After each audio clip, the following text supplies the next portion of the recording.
Nagtalo sina Senator Richard Gordon at Leila De Lima sa Senate hearing tungkol sa pagbuhay sa death penalty. Mula sa Pasay City, may report si Joyce Balancio live. Yes, Joyce! Magandang tanghali sa iyo, Flor. Kasalukuyang ipinagpapatuloy nga dito ang pagdinig ng Senate Committee on Justice and Human Rights. Kanina, Flor, sa simula ng kanilang pagdinig ay nagkaroon nga ng maikling pagtatalo si Senator Leila De Lima at si Senator Richard Gordon kung dapat ba o napapanahon bang talakayin sa Senate Committee ang panukalang pagbabalik na ng death penalty sa bansa. Nagmanifesto si Senator Leila De Lima kanina na bigyan sana ng komite ng pagkakataon ang chairperson ng Commission on Human Rights na si Chito Gascon na magsalita sa pagdinig.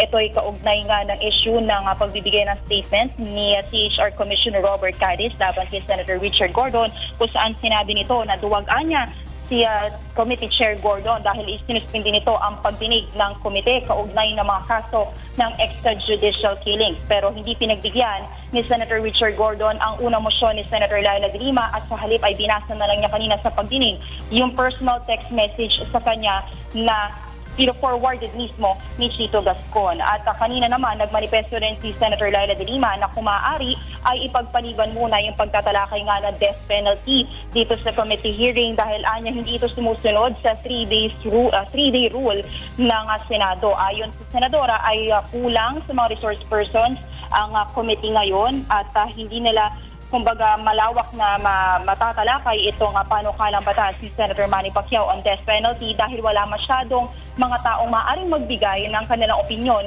o komento sa probisyon ng panukalang batas. Dahil kanina, Flor, dalawa lang silang nandoon sa loob ng committee hearing, si Senator Richard Gordon at si Senator Leila De Lima, ay hindi napagbotohan na maayos itong dalawang mosyon ni Senator Leila De Lima at na-overrule ni Senator Richard Gordon yung naisa na ni Senator Leila De Lima at nagpatuloy sila dito nga sa pagtalakay ng panukalang batas on death penalty. Nagsalita kanina si Senator Manny Pacquiao na siyang author ng panukalang pagbabalik ng death penalty at kanina naman ay nagsalita naman si Senator Panfilo Lacson na Vice Chair ng komite at nagmanifesto rin siya at sinabi niya hindi niya alam kung paano ipagpapatuloy ng komite ang kanilang pagtatalakay nga dito sa panukalang batas na ito.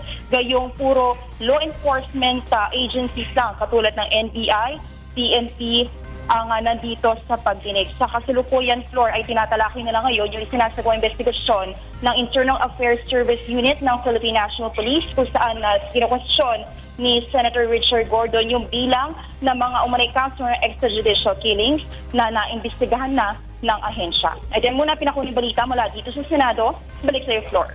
Maraming salamat sa iyo, Joyce Balancio, nagulat mula sa Pasay City.